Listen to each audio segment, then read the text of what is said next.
Próximos Rádio Band News FM nas eleições 2018. Hoje nós vamos conversar com o candidato do PDT, Jairo Jorge. Pelos próximos 23 minutos, ele responde a perguntas sobre a educação.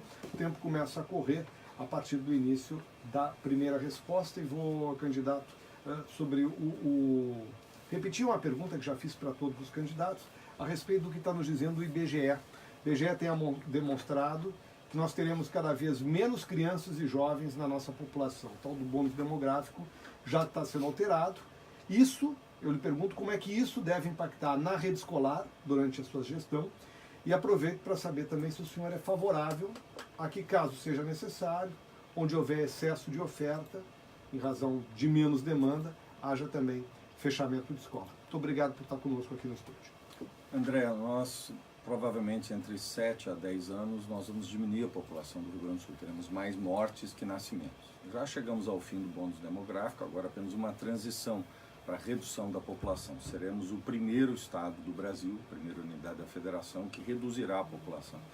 Veja, se nós teremos mais idosos, terceira idade, do que jovens, nós precisamos que esses jovens possam produzir mais para garantir qualidade de vida a toda a população. O que significa produzir mais? Produtividade significa ciência, tecnologia, inovação. Isso é aumento de produtividade, ou seja, educação.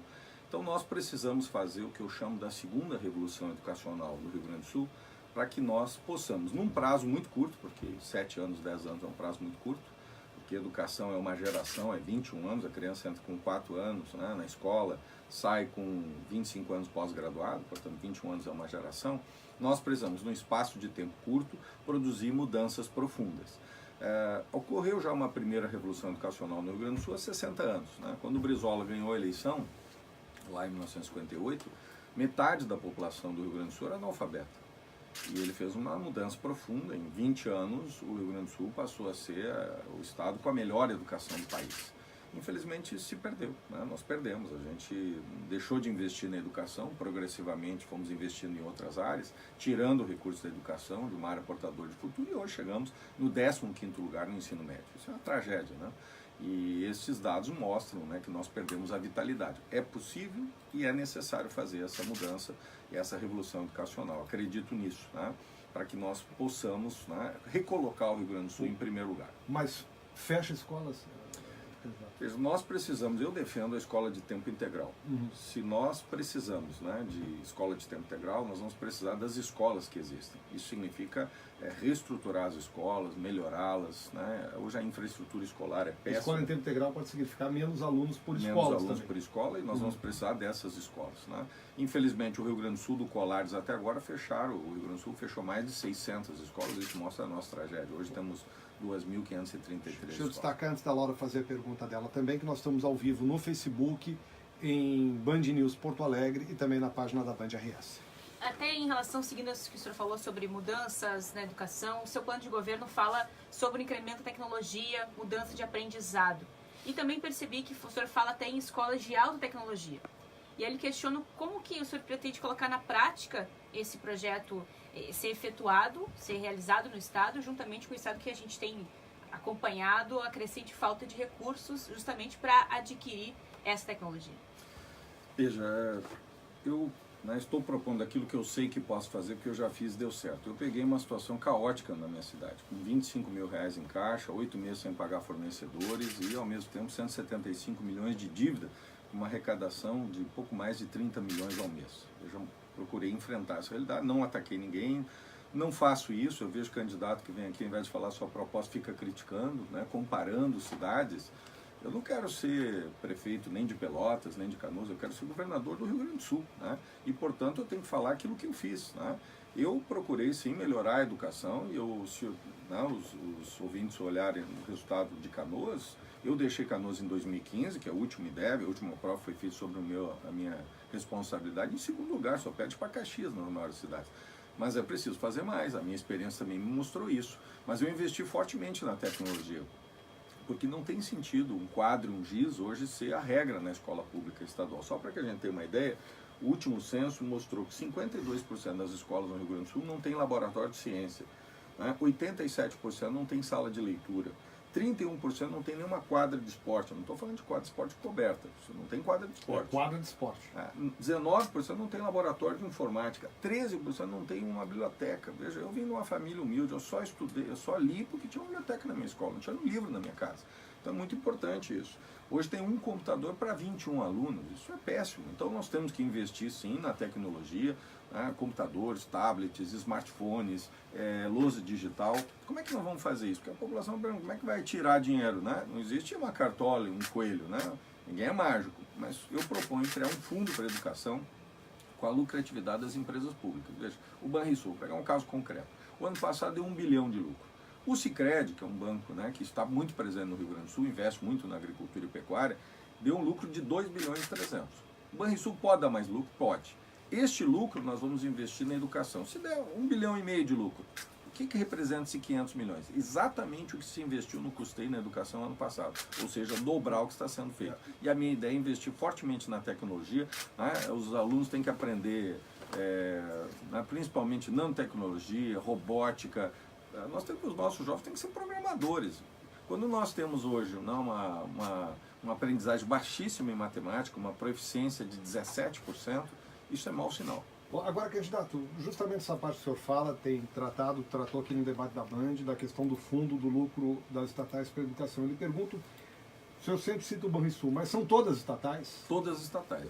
Quando é que o senhor citou um valor aí, comparando o lucro do Banrisul com o do Sicredi, até quando é possível, em que valor é possível se chegar para esse investimento? Veja, isso vai depender no ano também, né? Não é um dinheiro líquido e certo. Mas será não no custeio investido, mas no investimento, porque o investimento não é feito... Custeio. Não.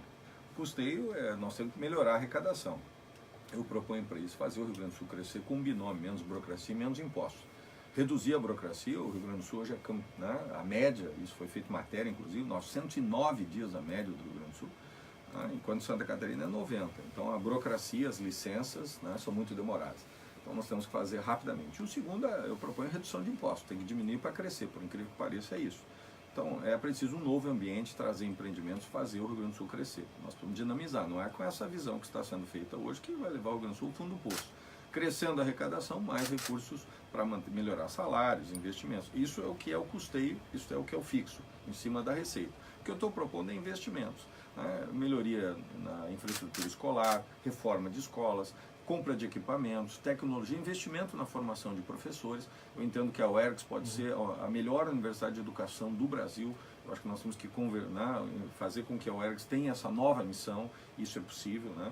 Nós trazer os melhores professores de matemática, ciência, português, literatura e filosofia. Até o senhor está caminhando num tema que a gente tem tratado aqui todo dia, que é o futuro da UERGS, né? O senhor fala de usar a UERGS para formar gestores, formar diretores de escola. Esse é o caminho da universidade, preparar pessoal para o governo ou para a educação? Eu acho que ela tem várias missões, né? Ela tem originalmente, eu vou manter isso, se Deus permitir, eu for eleito governador, for vontade dos gaúchos, eu vou manter a UERGS na sua base conectada com um projeto de desenvolvimento regional. E isso significa principalmente os jovens, empreendedorismo, empreendedorismo rural, a questão hoje da agricultura pecuária, formação técnica, isso é fundamental. Mas, ao mesmo tempo, eu penso que ela tem duas missões. Ela deve ser uma grande universidade corporativa do Estado, ou seja, ela deve investir na formação de novos gestores. O Rio Grande do Sul precisa de uma nova geração de líderes, de prefeitos, de gestores municipais e estaduais, investir fortemente na formação dos servidores públicos e estaduais. E, de outro lado, um terceiro eixo é o investimento na educação. Eu entendo que a UERGS tem uma grande missão. Hoje as universidades públicas estão com dificuldades nessa área de licenciatura e as comunitárias estão abandonando essa área, porque o jovem não quer mais ser professor. Portanto, nós temos que criar uma nova carreira. Assim como existe a carreira do diplomata, e os jovens querem ser diplomatas, nós podemos ter uma carreira com um bom salário. Que ganha professor, ninguém quer ser professor. Sim, mas com um salário de R$ 1.200 ou R$ 2.400, ninguém quer ser professor. E até nesse sentido, o senhor tem alguma ideia, um conceito sobre a questão do plano de carreira dos professores, a questão do piso, como é que o senhor vai trabalhar isso? Esse plano de carreira foi feito em 1974 e não prevê mestrado, doutorado. O mundo mudou, e nós temos que fazer esse debate com os CEPERGs e com os professores sobre isso. Eu entendo a resistência dos CEPERGs, ela está relacionada à perda de direitos, que toda vez que os governos, né, que passaram, especialmente os governos que querem botar a culpa no servidor público, que são os governos do PMDB e do PSDB, todas as vezes que eles assumiram, eles sempre quiseram tirar direitos. Não é essa a questão, né? Eu acho que tem que dar tranquilidade aos professores que nós precisamos aperfeiçoar esse plano. A legislação mudou. Não vamos achar que 1974, em plena ditadura, é o ápice. Não, existem novas soluções. Eu mesmo fiz um plano de carreira e eu queria, né, falar aqui para os ouvintes que o meu salário inicial da nova carreira que foi criada é de R$ 4.214,34. Veja, R$ 4.214,34. Um jovem faz concurso para isso. Teve 30 mil pessoas que fizeram concurso público em Canoas quando eu fiz o lançamento dessa carreira. Então, é possível fazer isso. Nós temos que ter uma carreira atrativa e é isso que vai determinar os jovens a seguir essa carreira. O senhor vai mexer no plano de carreira. Eu vou debater não existe nada impositivo. Sim. Quem não entender isso, não entende educação. Vai conversar com o magistério. Na educação, o processo é tão importante como o resultado. Eu tive a honra de ser ministro adjunto da educação, eu fui pró-reitor de uma universidade, eu conheço essa área, eu discuti o plano de carreira com meus professores, diferente de todos os outros prefeitos no Rio Grande do Sul, eu fiz um plano de carreira, debati com meus professores, e um plano de carreira em cima do mérito, né, em cima do investimento individual. Não um professor concorrendo contra o outro, que não é isso. Essa meritocracia feita aí pelo PSDB ou PMDB não leva a lugar nenhum. Eu proponho um outro caminho. Né? O professor tem que ser gerente da sua carreira, ele tem que ter capacidade de valorizar o bom professor, aquele que faz tudo certo, que hoje, infelizmente, não é valorizado. Então, eu acredito nisso, eu debati, veja, André, eu fui nas 80 escolas. Eu sentei com os professores, eu avaliei o IDEB em cada escola, eu discuti com eles. Não é chegar lá da prefeitura, ficar encastelado dentro do Palácio Piratini. Não, eu conversei, fui lá, fiz isso, eu acho que isso deu certo e os resultados são positivos. Agora, candidato, o senhor falou da sua passagem no trabalho junto ao Ministério. Tem uma legislação, uma lei que foi sancionada em 2017, que prevê a criação de um currículo flexível para o ensino médio no Brasil. São 5 opções de formação aos estudantes. Esse tema ainda está sendo debatido no Conselho Estadual de Educação. O senhor é a favor dessa mudança no ensino médio, da forma como está sendo proposta, já que o ensino médio tem se demonstrado talvez a etapa mais desinteressante do processo educacional? Isso foi feito de forma abrupta por um governo, né, fraco, um governo, né, que é fruto de uma ruptura institucional que aconteceu no país e, obviamente, que é reflexo disso. Né? Esse governo Temer produziu mudanças, né, extremamente negativas que hoje estão dando os resultados, né, mostrando a falência, né, dessa política que foi implantada. Nós temos que ter uma educação, um ensino médio integral, profissional. O jovem ele tem que sair, né? Nós temos aqui um modelo exitoso, o Liberato Salzano, por exemplo. A Fundação é um exemplo de êxito. A minha ideia é replicar essa experiência no Rio Grande do Sul, da Fundação Liberato Salzano, para que nós possamos ter uma educação profissional de altíssima qualidade, porque o jovem ele quer sair do ensino médio com uma profissão, um curso técnico. Então, quanto mais nós investirmos num curso técnico profissionalizante integral, mais nós vamos dar condição ao jovem para que ele possa se inserir no mercado de trabalho ao terminar o ciclo de estudo. E aí conectado com a região onde ele está. Conectado com a região, com a capacidade, né, tanto presente como futura. Laura. A gente tem pergunta também dos nossos ouvintes, candidato, a respeito do ensino fundamental. O ouvinte Sandro Vink questiona se o senhor pretende passar o ensino fundamental para a competência dos municípios. Nós temos que fazer um debate sincero com os municípios, porque o que aconteceu de 2006 para cá? Em 2006, no governo Rigour, nós tínhamos perto de 1.400.000 alunos, hoje nós temos 933 mil. Isso não se explica só pela redução dos nascimentos, isso se explica pela perda progressiva de qualidade na educação no Estado, e isso levou uma migração de jovens e crianças para as escolas municipais. Isso representa uma perda o ano passado de 1 bilhão e 400 milhões nas contas do Estado. Veja, com toda essa crise, o Estado perdeu 1 bilhão e 400 milhões e esse ano vai perder 1 bilhão e 600 milhões. Por quê? Porque quando tu perde esses alunos, vão lá para os municípios e esta conta não fecha. E o Estado está repassando esse dinheiro para os municípios. O que nós temos que fazer? Nós temos que estabelecer um diálogo. Não existe uma solução pronta. O Ceará, por exemplo, adotou um caminho. Há muitos anos tomou uma decisão. O ensino médio do Estado, o ensino fundamental dos municípios. O Paraná, por exemplo, adotou outro caminho. As séries iniciais com os municípios de educação infantil e o ensino médio e as séries finais com o Estado. Pode ser uma solução aqui para o Rio Grande do Sul. Agora, o que nós não podemos fazer é ficar competindo o Estado com o município. A preocupação dos professores estaduais é se eles vão ser repassados para o município. Mas veja, nós temos escolas importantes no Estado. que tem que ser fortalecida, seja nas séries finais ou seja mesmo no ensino médio. Agora, este debate eu não tenho a proposta ainda se será um caminho ou outro.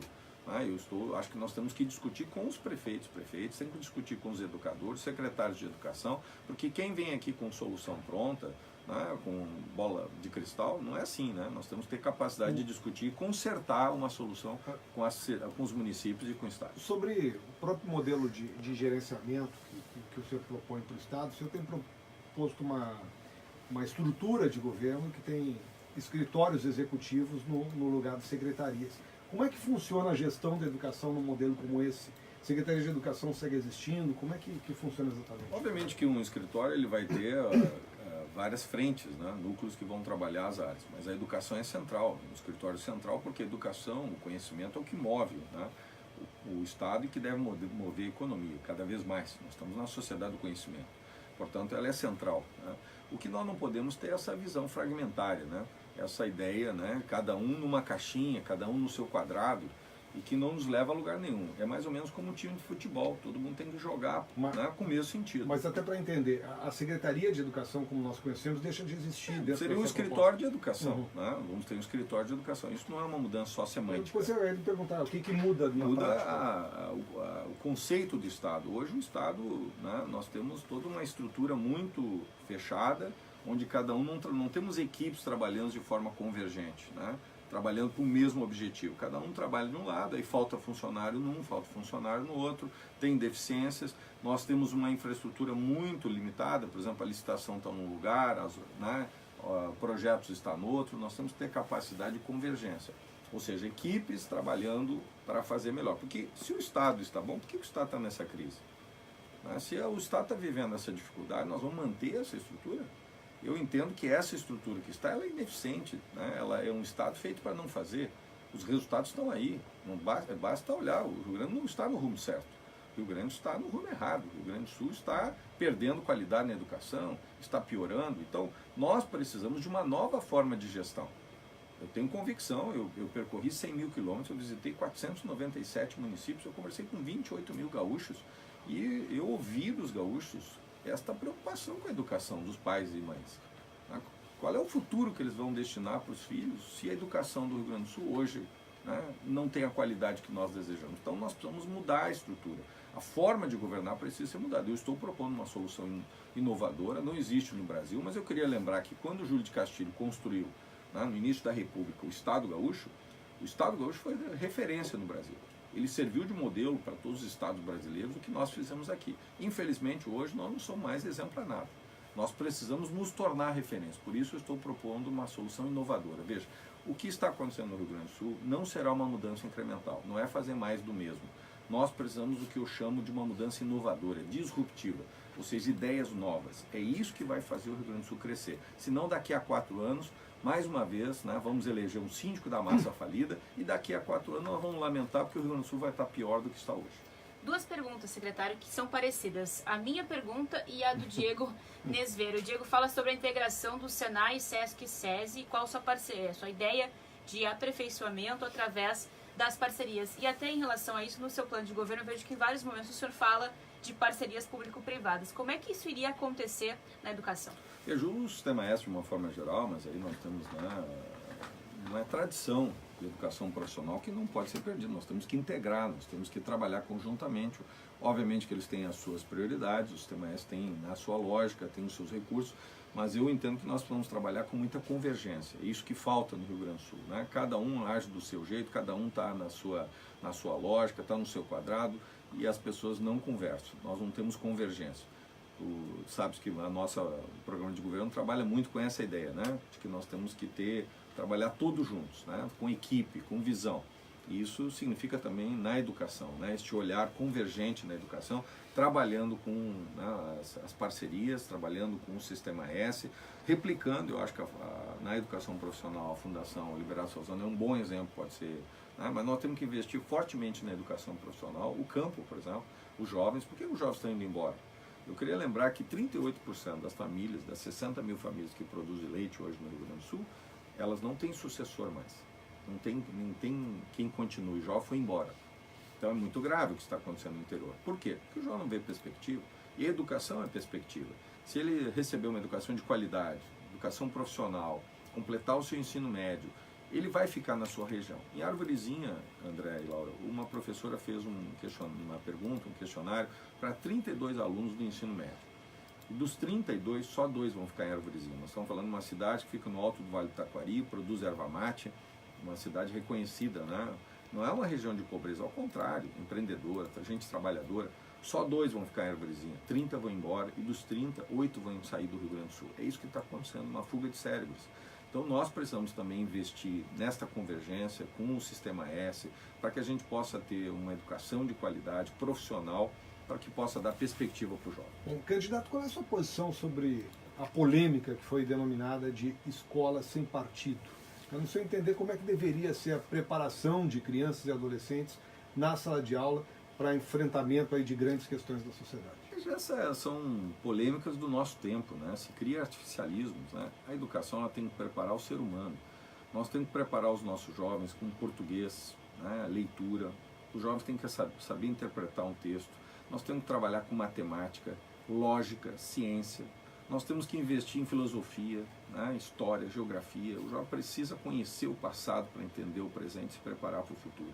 Nós criamos esse artificialismo, né? E esses artificialismos, eles criam polêmicas que desconstituem a essência. O que nós temos que debater hoje é qual é o projeto educacional. Nós temos que buscar a experiência da Finlândia, da Coreia do Sul, são modelos diferentes, mas qual é o modelo que nós queremos? Ao invés de fazer isso, nós ficamos debatendo ideologias, se tem partido A, partido B. Na verdade, tem pessoas que falam isso porque querem ter a sua ideologia dentro da escola, querem transformar a escola num aparelho de ideologia. Eu não acho que a escola não é esse o papel. A escola tem que ser plural, ela não pode estar a serviço de nenhuma ideologia. Né? Isso não é o princípio. A escola moderna nasce com a Revolução Francesa. Né? Porque antes havia o professor que ia ensinar os filhos da nobreza. Né? E a escola pública tornou iguais, onde todos têm as mesmas chances. Inteligência não tem nada a ver com berço de ouro. Inteligência tem a ver com oportunidade. E por isso que quanto mais cedo a criança chegar na escola, mais oportunidades ela vai ter. Então nós temos que investir nisso, né? A escola é o berço da democracia, a escola é o berço da alteridade. Então essa é uma falsa polêmica que é usada exatamente para encobrir o maior debate. Qual é o debate que nós temos que ter? Uma educação de qualidade, inovadora, criativa. Eu proponho a pedagogia da inovação, que deu muito certo na Finlândia. Por que nós não podemos fazer? Por que nós não podemos olhar exemplos do mundo que estão dando certo e melhorar a educação das nossas crianças, dos nossos jovens? Bom, ainda tem uma pergunta chegando via ouvinte, a Laura pode fazer para o senhor. O ouvinte Anderson de Taquari questiona o senhor a respeito do qual seria o seu plano para promover uma efetiva inclusão de pessoas com deficiência, especialmente visual, dentro do sistema educacional. Quando eu assumi a prefeitura, Anderson, né? Isso. Nós temos um minuto. Quando eu assumi, eu tinha 80 crianças, Anderson, com necessidades especiais, com deficiência. Eu deixei com 1.800. O que representou isso? Políticas de inclusão. Os pais acreditaram que a escola podia ser um elemento de inclusão, porque a escola passou a oferecer, inclusive criamos, né, construímos um prédio, o Centro, né, de Educação Inclusiva, foi muito importante exatamente para crianças com deficiência visual. Uma experiência inovadora, infelizmente foi fechada, né, mas é uma experiência inovadora que nós fizemos e eu acredito nisso, né, nessas ideias novas, acolher a nossa criança, dar oportunidade a todos, é isso que nós temos que fazer. A educação tem esse papel transformador e eu quero uma oportunidade de chegar no segundo turno, no dia 7, eu peço a ti que está me ouvindo, me dê essa oportunidade para aprofundar essas ideias no segundo turno e ter a educação em primeiro lugar, né? Defendo uma segunda revolução educacional e é exatamente isso que o Rio Grande do Sul precisa e eu peço a ti esta oportunidade. Bom, candidato Jairo Jorge, da coligação liderada pelo PDT. Candidato, muito obrigado por estar conosco aqui no Band News no meio do dia nessa tarde. Obrigado, André, obrigado, Laura, pela oportunidade e um bom feriado a todos que nos ouvem. Olha, falando que é feriado, né? Viagem com o Sesc, viagem com tudo, pacotes turísticos nacionais e internacionais, com condições acessíveis para todo mundo viajar, até quem não é comerciário. Buenos Aires, Montevidéu, Fortaleza, Gramado e muitos outros destinos, todos em 12 vezes, sem juros. Curtiu? Então tem mais. Confira no Sesc da sua cidade ou no site sesc-rs.com.br. São destinos incríveis, com condições imbatíveis. Viagem com Sesc, viagem com tudo. Laura Becker, a gente fica por aqui. Segunda-feira, Miguel Rosseto.